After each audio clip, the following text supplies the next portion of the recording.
En cette deuxième semaine de l'année 2023, avez-vous déjà fait le point de votre vie pour ce qui est de l'année écoulée? Vous êtes-vous déjà posé la question de savoir comment mener votre vie sur le plan professionnel ou même social afin de la réussir en 2023? Si vous ne l'avez pas encore fait, sachez que la planification est très importante pour l'atteinte de vos objectifs. On en parle tout de suite dans cette édition. Dans cette édition également, depuis le coup d'État du 24 janvier 2022, les partis politiques ont été mis hors de la gestion de la transition. Qu'est-ce qui pourrait expliquer cette situation et quel rôle pourraient jouer les partis politiques dans un tel contexte? L'analyse à suivre dans un court instant. Voilà pour le sommaire. Mesdames, Messieurs, bonjour, soyez les bienvenus. Mon premier rendez-vous de l'information de l'année avec vous. Je vous souhaite une très belle et fructueuse année 2023. L'actualité, ce 9 janvier, c'est le marché de Nioko 2, encore ravagé par un incendie tôt ce matin. La promptitude des soldats du feu a permis plutôt de maîtriser les flammes. Le bilan n'a pas encore été établi pour l'instant. Nous vous y reviendrons plus en détail dans nos prochaines sessions d'information. Ces autres informations en bref également. Avant de poursuivre, sachez que dans un communiqué du gouvernement rendu public hier 8 janvier, l'exécutif condamne sans détour l'apologie de la terreur. Un communiqué suscité par les propos haineux et ethnicistes constatés sur les réseaux sociaux ces derniers temps. Le gouvernement qui affirme que ces dérives se sont amplifiées depuis la survenue du drame de Nouna, ayant occasionné la mort de près de 30 personnes, met en garde les personnes qui se rendront coupables d'incitation à la haine et à la violence. Il invite par ailleurs les victimes de menaces à saisir sans délai les structures compétentes. Et puis, relativement au drame de Nouna, toujours dans un autre communiqué en date de ce 8 janvier émanant du CISC, le collectif contre l'impunité et la stigmatisation des communautés, l'organisation de défense des droits de l'homme informe que son secrétaire général a fait l'objet de plusieurs tentatives d'enlèvement le vendredi 6 janvier dernier et que plusieurs autres de ses membres font l'objet de menaces. Dans son communiqué, la structure explique en effet qu'après sa réaction sur les massacres de Nouna, publié le 2 janvier dernier, suivi d'autres interviews sur plusieurs médias nationaux et internationaux, Dr Daouda Diallo, lauréat du prix Martin Ennals et chevalier de l'ordre de l'Étalon, est constamment suivi par des individus suspects motorisés. Nous y reviendrons également. Voilà, l'État burkinabé appelé dans ce communiqué à garantir des espaces de liberté démocratique et à protéger les défenseurs des droits de l'homme. On le sait, il est actuellement géré par des organes de transition, une succession de transitions depuis maintenant plus d'un an qui a écarté les politiques de la gestion des affaires de la cité, faisant taire les partis politiques. Alors, la situation pose plusieurs interrogations, notamment la question de savoir pourquoi reléguer ces partis politiques si tant est que l'on envisage un retour à un ordre constitutionnel normal. Quelle place pour ces animateurs de la vie politique dans un tel contexte? Des éléments de réponse avec Kwame Hervé Dapa, qui a interrogé pour vous le professeur Abdul Karim Saïdou, ancien chercheur en sciences politiques. Plus qu'une discrétion, c'est presque un silence observé par les partis politiques depuis près d'une année maintenant. Une hibernation un peu forcée après le coup d'État de janvier 2021, mais l'injonction des militaires au pouvoir n'expliquerait pas à elle seule l'état de léthargie dans lequel sont plongées de nombreuses formations politiques. C'est aussi lié aux stratégies de repositionnement. Vous savez que quand il y a un coup d'État, on l'a vu avec la chute de Kaboré, on l'a vu au sein de la classe politique des mouvements, des gens qui ont par exemple quitté le MPP, essayer de se positionner. À la guerre de repositionnement au sein des partis politiques qui a fragilisé nombre d'entre eux, il faut aussi ajouter le passif parfois encombrant d'une bonne partie de la classe politique. N'oubliez pas aussi qu'il y a la préparation des élections à venir. Et beaucoup de ceux qui ont gouverné traînent des casseroles. Et donc, ils ont intérêt à, je dirais, à se tenir tranquille, si je peux m'exprimer ainsi, pour ne pas s'attirer la faute des gouvernants.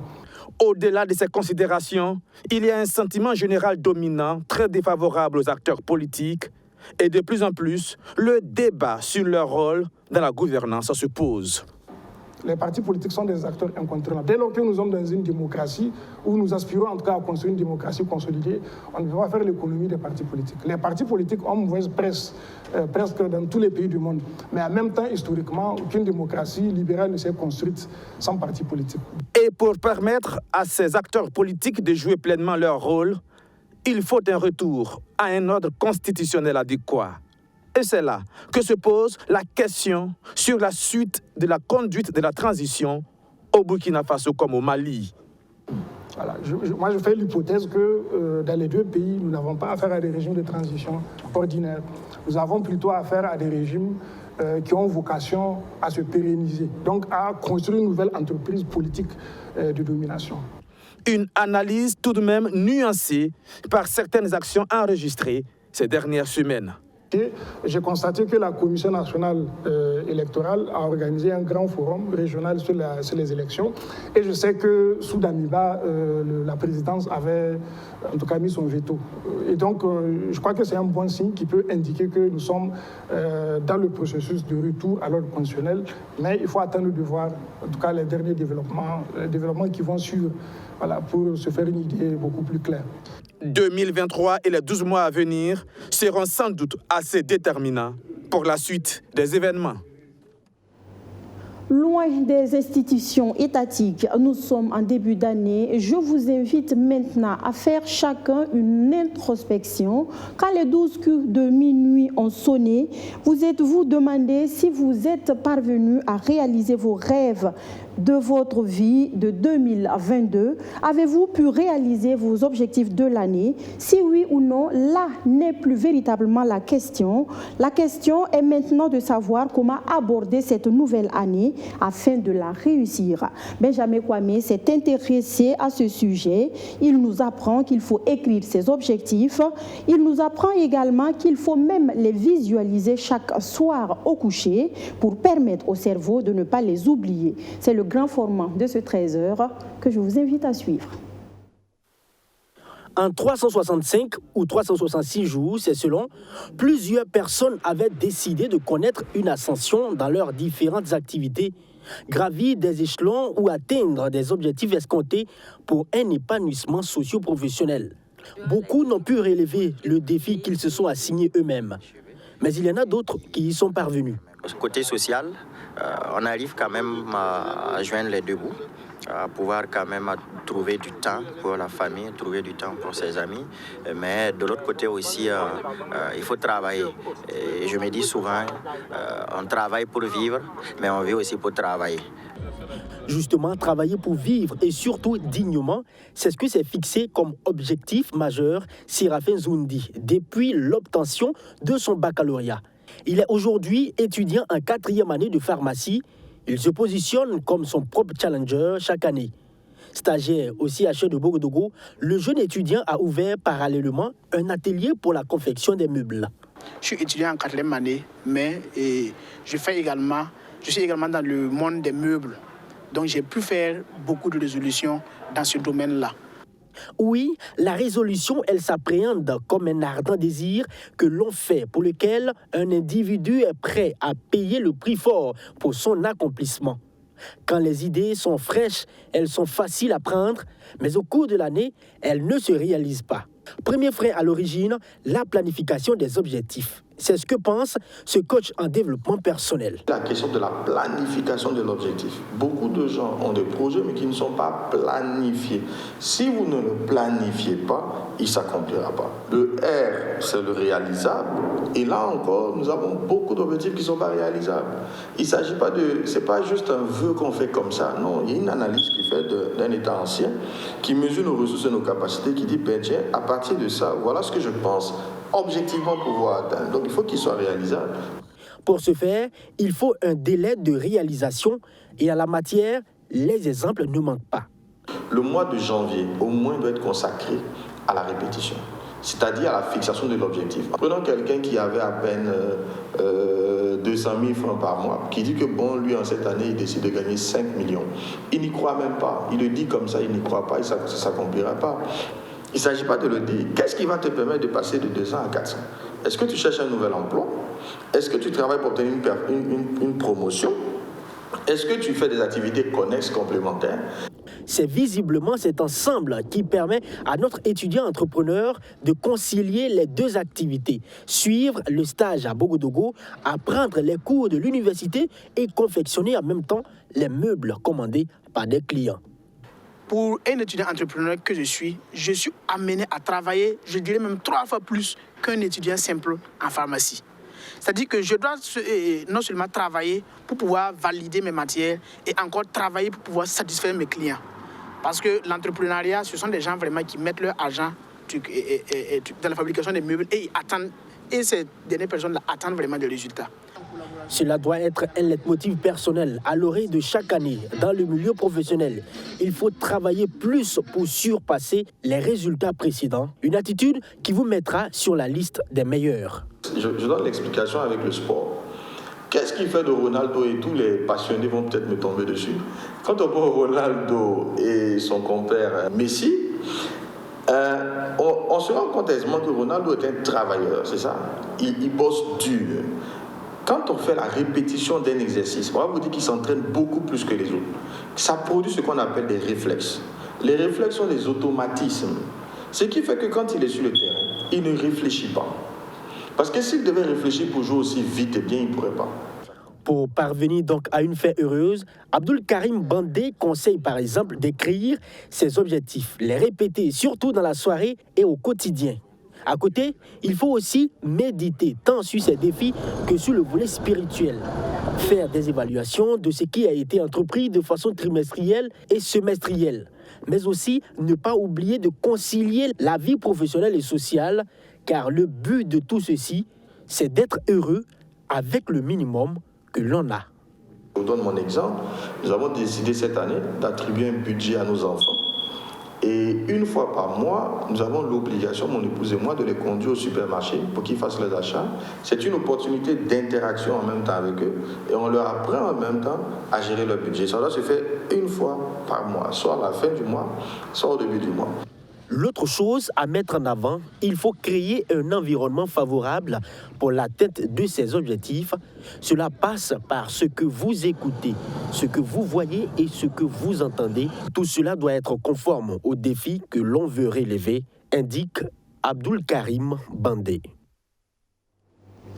Voilà autant d'ingrédients donc pour vous permettre de réussir cette année 2023.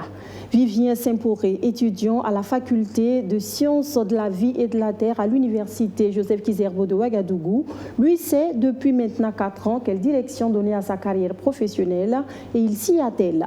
Au regard de la problématique du chômage et du changement climatique en rapport avec son domaine de formation, Vivien Saint-Poré a mis sur pied un laboratoire de production de charbon bio. Une jeune entreprise qui décolle tout doucement. Saint-Poré et son collaborateur, un autre étudiant de l'université Norbert Zongo de Koudougou, arrivent à produire en moyenne 50 à 60 kg de charbon bio par jour. Du charbon économe et de bonne qualité selon certains clients qui rassurent ces jeunes entrepreneurs dans leur marche vers le progrès. Justin Amonto a rencontré pour nous le promoteur de Ecotech Action. Allons à sa découverte.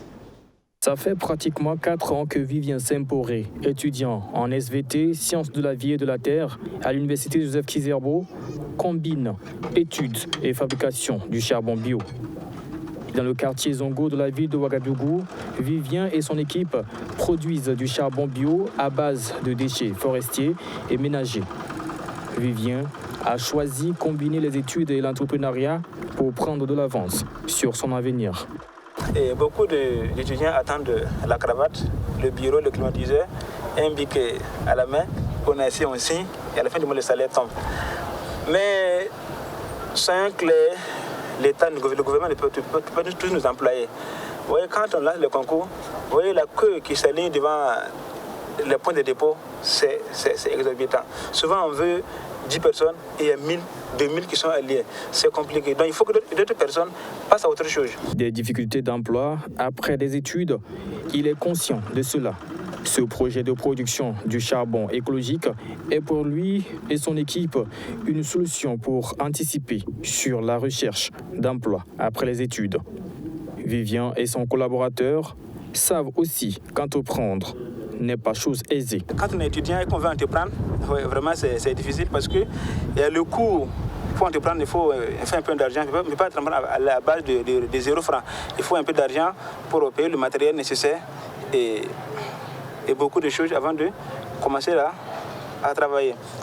Voilà, on a fait des manœuvrages maçonnerie, on a vendu du matériel, des habits, des chaussures. Vraiment, on a beaucoup fait. Moi, je vendais du dégât. Voilà, j'ai vendu une quincaillerie et j'ai vendu du savon également. Beaucoup de choses, j'ai fait beaucoup d'activités voilà, pour avoir le peu voilà, pour pouvoir commencer ce projet.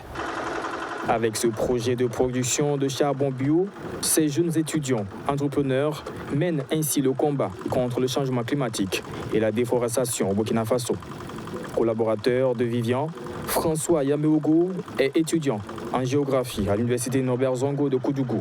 Il fait la navette entre Koudougou et Ouagadougou pour la production du charbon bio. Quand je n'ai pas de cours, je reviens à Ouaga et on travaille.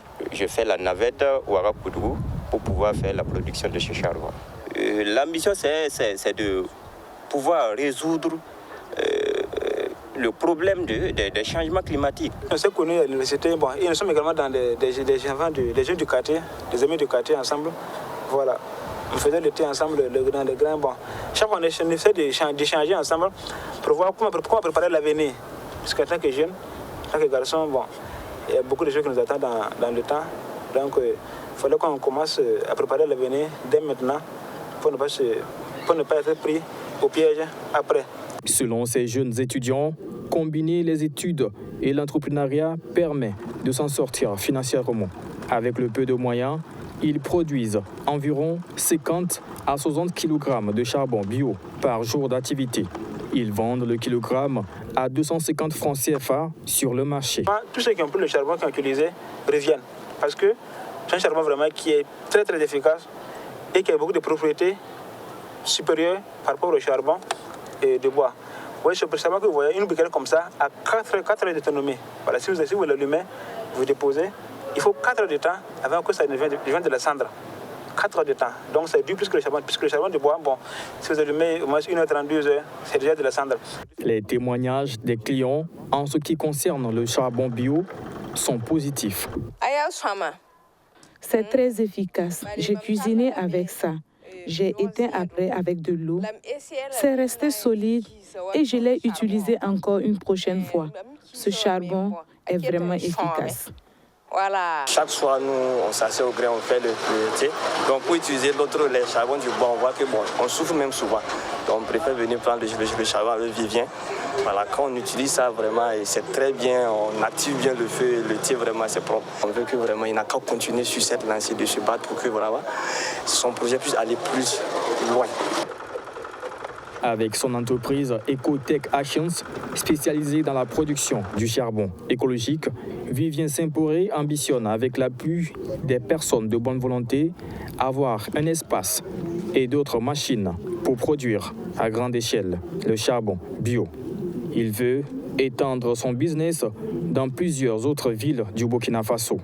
Vivien fait aussi dans la formation des jeunes en matière de production du charbon écologique. Nous restons dans le domaine de la formation universitaire et direction cette fois au Temple du Savoir à l'université Joseph Kizerbo de Ouagadougou, où s'est tenu ce week-end un panel sur la place de l'information et de la base de données géologiques dans l'exploration et l'exploitation minière.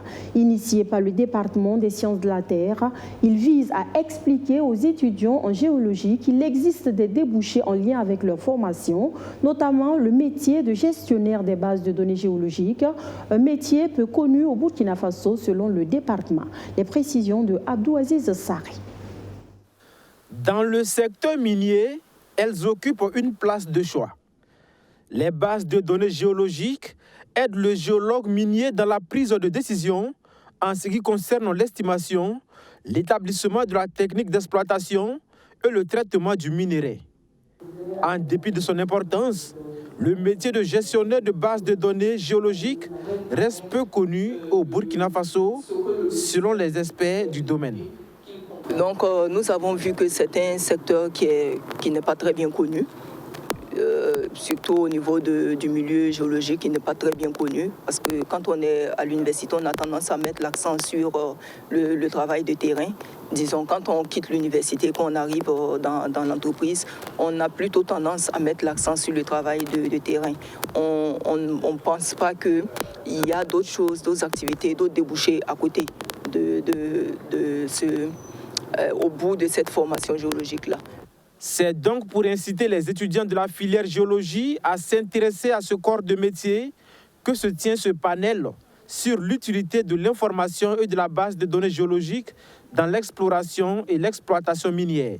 Donc, sortir de la conférence, c'est de sortir avec des résolutions qui sont fortes, et qui perturbent un peu, qui peuvent amener à améliorer certaines pratiques au niveau du secteur minier. Parce que, vous le savez, le thème, c'est quoi? C'est place de l'information et de la base des données dans l'exploration géologique et minière. Donc, c'est dire que c'est assez essentiel. Lorsqu'une base de données est cafouillée, entre guillemets, lorsqu'une base de données est mal établie, c'est le chaos pour l'exploration minière.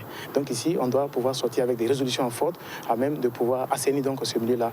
Et permettre donc aux étudiants de se rendre compte qu'il y a de la rigueur dans le travail et que la recherche minière ne se limite pas seulement à extraire, mais il y a un travail qui se fait à la base. Ce panel, selon le département des sciences de la Terre de l'Université Joseph Kizerbo, est une continuité de la formation des étudiants en géologie. Nous restons avec Abdouaziz Sarré qui nous emmène à présent à la découverte d'une forêt dans la région de l'Est. Cette aire protégée qui nous replonge dans les souvenirs de l'ère coloniale s'appelle Diapantoukou en langue gourmandchema. Selon les récits, c'est dans cet endroit boisé que les résistants à la pénétration coloniale se réfugiaient pour mieux mener la riposte face à l'ennemi. Au regard donc de l'importance de cette richesse pour la population de la région du Gourmand, les autorités municipales en ont décidé d'en faire l'emblème de la commune. Problème, c'est une richesse forestière qui est menacée de disparition et les sages de Diapangou s'en inquiètent. Dans la région de l'Est, on l'appelle Diapantougou en langue goulmanchi. Une forêt qui a permis à la commune de Diapangou de vaincre l'ennemi pendant toutes les guerres qui ont marqué la période coloniale. Selon la légende, c'est dans cette végétation que les guerriers de cette localité de la province du Gourma se retranchaient pour mieux préparer la riposte face à l'ennemi.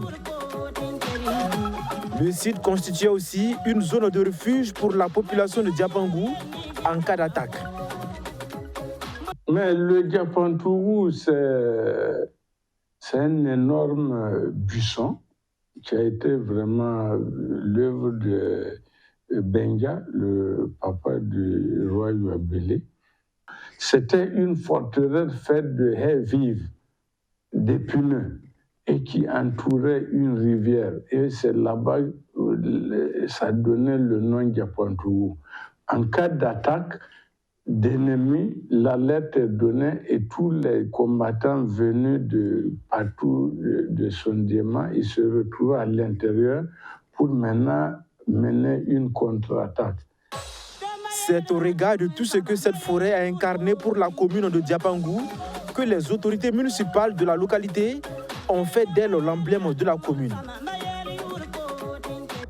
Justement, c'est en référence à ça qu'en conseil municipal, lorsque nous avions voulu faire l'emblème, c'est-à-dire de la commune, effectivement, nous avions trouvé qu'il était nécessaire que nous fassions référence à ce site-là, qui était une forêt où, en tout cas, la population pouvait s'abriter.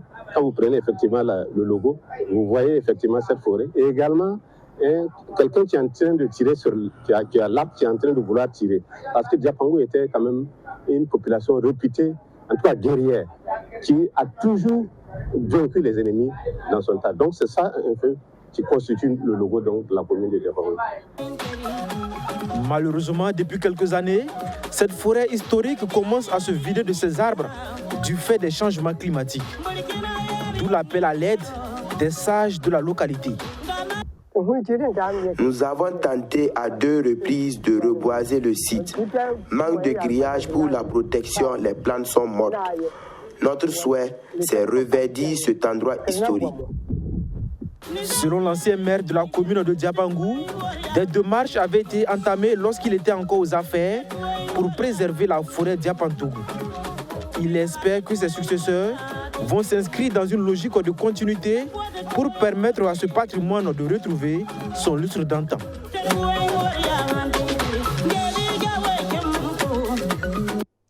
Et puis, vous le savez, la crise du carburant a donné des sueurs froides au Burkinabé la semaine écoulée. Face à cette crise qui secoue le Burkina Faso, donc, de nombreux observateurs soutiennent que les autorités doivent revoir le prix du Super 91 à la pompe si elles veulent que la Sonabi, la Société nationale burkinabé d'hydrocarbures, continue de supporter ses charges. Interrogés sur une probable augmentation des prix, vous allez le voir, les citoyens sont divisés. À en croire ces quelques réactions recueillies pour nous par Maxime Ilboudou. Regardez. 6 ans de difficultés d'approvisionnement, je trouve que ça serait logique d'augmenter. Voilà, si on peut augmenter et qu'on a suffisamment de l'essence dans nos stations, je trouve qu'ils peuvent augmenter. Voilà, parce que comme c'est une question de commerce, qui dit commerce dit bénéfice. Voilà, donc si on va subventionner et qu'on n'a pas d'essence, ça n'a pas d'importance. Je dirais que non. Parce que là, déjà, c'est vrai que la Sonabi traverse des difficultés financières, mais il faut dire aussi que les populations vivent déjà dans des situations difficiles. On le sait très bien, le coût de la vie a augmenté de façon vertigineuse, faisant que aujourd'hui les populations croupissent sur les prix exorbitants de beaucoup de produits déjà. Si aujourd'hui on doit encore assister à une augmentation du prix du carburant, je pense que ça sera encore plus lourd pour les populations. Je pense que s'ils persistaient dans la subvention, ça pourrait quand même nous aider, nous, la population, qui vit déjà dans les difficultés à travers cette question de l'insécurité qui fait que nous n'arrivons plus à travailler pour avoir un peu d'argent pour se procurer du carburant.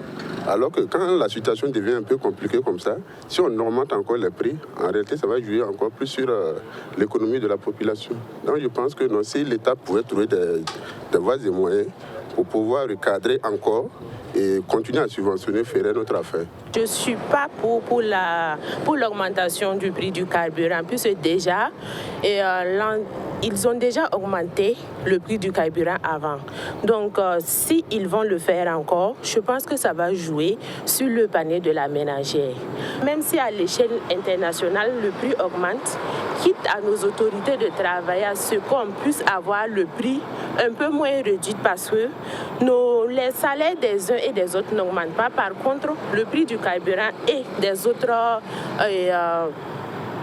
pour ne pas dire tout ce qui concourt à la vie de l'être humain même augmente. Donc, je pense que le prix du carburant, je suis contre l'augmentation du prix du carburant. Il faut que la Sonabi augmente. Il faut qu'il augmente parce qu'on a assez. À l'heure là, tout le monde se cherche. Alors qu'actuellement, vous voyez, la vie va 1000 à l'heure. On ne peut plus attendre. Il faut qu'ils augmentent le prix pour nous satisfaire. Voilà une question en débat au Burkina Faso pour l'heure. Sachez qu'au Sénégal, c'est déjà acté. Le gouvernement a augmenté de 100 francs CFA le prix du litre du carburant. Voilà un mot de sport dans ce journal à présent et nous parlons du bilan mitigé des clubs de Bobo Dioulasso après la phase aller du championnat national de première division. Les deux mythiques clubs de la capitale économique, le RCB et l'ASFB, piétinent sur le plan comptable tandis que d'autres équipes, notamment le Raïmo FC, le Royal FC et surtout les Guépards de Vitesse font désormais figure de pro du football bobolais. Amidou Ouedraogo, Soto Justin Dabiré nous en disent plus. Avec 8 victoires, 3 nuls, 4 défaites et 15 matchs joués, Vitesse FC, la meilleure équipe de Bobo Dioulasso, a terminé la phase allée du championnat national de première division à la 2e place avec 27 points. Une performance déjà historique dans l'élite pour les Guépards de Vitesse qui ne surprend pas Ousmane Compaoré Dilato, fin connaisseur du football bobolais et actuel entraîneur de l'AS Maya. Ils ont été patients, ils ont eu la chance de monter, ils ont gardé les mêmes effectifs. La première année, ils ont frôlé la relégation. La deuxième année, ils ont frôlé la relégation, mais ils sont restés avec les mêmes éléments. Ils sont restés avec les mêmes staffs. Ils sont restés avec les mêmes dirigeants. Comme on le dit souvent, en principe, un échec doit permettre de trouver des enseignements par rapport à cet échec-là et se projeter pour l'avenir. Et c'est ce qu'ils ont fait, je pense. Et c'est pourquoi aujourd'hui, ils sont restés patients, ils sont restés résilients et aujourd'hui, il se retrouve à la 2e place. La performance du club fondé par l'Est international burkinabé Mamadou Zongo Dibebeto et ses amis contraste avec celle des 4 autres équipes de Bobo Dioulasso, notamment les 2 mythiques clubs que sont le SCB et l'ASFV, qui depuis quelques saisons connaissent un essoufflement. Un essoufflement des clubs mythiques qui n'ont pas pu s'adapter à la nouvelle donne, à la nouvelle réorientation du football moderne, je pense. Et pourtant, ils ont inspiré, c'est eux qui ont inspiré toutes ces nouvelles équipes-là et qui aujourd'hui sont en train de performer. Pour le coach Lato, ces équipes mythiques de Bobo Dioulasso, si elles veulent continuer à exister dans l'élite du football burkinabé, doivent revoir le modèle d'organisation. Il faut se remettre à la page. Que ce soit l'ASCB, que ce soit les Racines, il faut se remettre à la page. Se remettre à la page, ça veut dire quoi? Ça veut dire que nous devons revoir notre structuration. Est-ce qu'aujourd'hui, sur le plan technique, est-ce que nous avons toutes les structures, toutes les catégories? Est-ce que nous avons des entraîneurs qualifiés pour entraîner ces catégories? Il faut se fixer des objectifs réalisables. Ensuite, il faut se donner le temps. Il faut se patienter. La phase de retour s'annonce certes difficile, mais pour le coach Lato, les 5 clubs de Bobo Dioulasso vont pouvoir se maintenir dans l'élite cette saison. Pour les équipes de Bobo, je pense que cette année, on ne peut pas craindre la relégation. Je pense. Voilà. Donc pour vous, les 5 équipes vont pouvoir... On va redresser, Inch'Allah. Après 2 semaines de trêve, le championnat national de 2-1 reprend le service cette semaine sur les différents stades. En ouverture de la 16e journée, un match 100% bobolais oppose ce vendredi 13 janvier 2023 au stade Wobi, l'ASFB 13e à Vitesse FC 2e au classement. Hors de chez nous au Sénégal, le président Macky Sall a décrété un deuil national de 72 heures à compter de ce lundi suite à l'accident de bus survenu ce week-end à Kaffrine. Le plus meurtrier de l'histoire du Sénégal ces dernières années, le pays pleure la mort de près de 40 personnes. Le président, solidaire des familles éplorées, rassure, les mesures idoines seront prises pour améliorer la sécurité routière. Plus de précisions avec nos confrères d'Africa News. Après l'accident de bus qui a fait au moins 39 morts près de Kaffrine dans le centre du Sénégal, Macky Sall a décrété un deuil national de 3 jours. Les blessés, qui sont une centaine, ont pour la plupart été transportés à l'hôpital. 10 d'entre eux seraient en urgence vitale, a précisé le chef de l'État après s'être rendu au chevet des victimes en compagnie de son Premier ministre Amadou Ba. Macky Sall a par ailleurs annoncé des mesures immédiates pour améliorer la sécurité routière dans le pays. La difficulté restera l'identification des autres corps. Ça se fera au fur et à mesure. L'État apportera tout le soutien et toute la solidarité aux familles endeuillées, mais également aux blessés ou à leurs familles pour pouvoir atténuer leurs souffrances. Cet accident est le plus meurtrier que le Sénégal a connu ces dernières années. Selon le procureur de la République de la ville voisine de Kaolack, ainsi que le maire de Kaffrine, qui est aussi ministre de l'Urbanisme et du Logement, la collision entre les 2 bus serait due à l'éclatement d'un pneu d'un des véhicules, qui a alors dévié de sa trajectoire. Voilà qui met fin aux actualités de la mi-journée sur BF1. Mesdames, Messieurs, merci d'avoir feuilleté ce journal qui s'achève en notre compagnie. Je vous retrouve ici même demain, même heure. Dieu voulant pour un autre point de l'actualité. D'ici là, n'oubliez pas, prenez grand soin de vous et des autres autour de vous. Bonsoir.